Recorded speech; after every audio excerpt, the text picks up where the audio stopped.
Michael and Mariah went to a museum.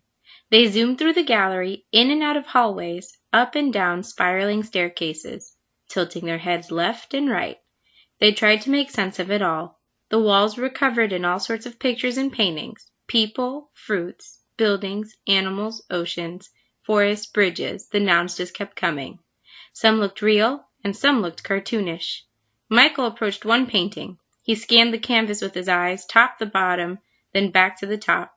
Without realizing it, he had followed the line that the artist formed.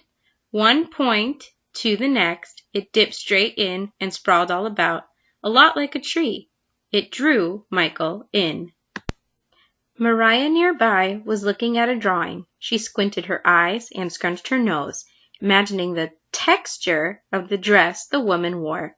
It looked shiny and smooth, a lot like satin.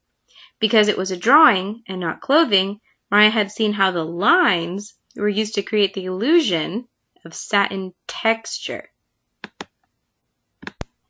They moved on to the next room in the gallery, and their eyes opened wide. They were left without words to describe all the color they saw inside. Blues and oranges, greens and reds, so many shades and so many tints.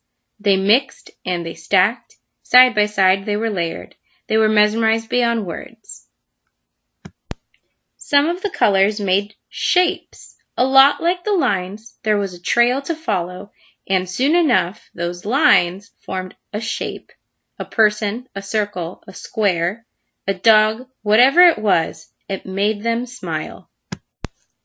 Mariah gasped and Michael pointed, rushing over to the next exhibit. It was huge and it was right in front of them, not bound by a canvas or a frame, but there in the rooms, a sculpture. It had thin parts and fat parts, each side pulled it in the opposite direction, and despite all the tension, there was a balance.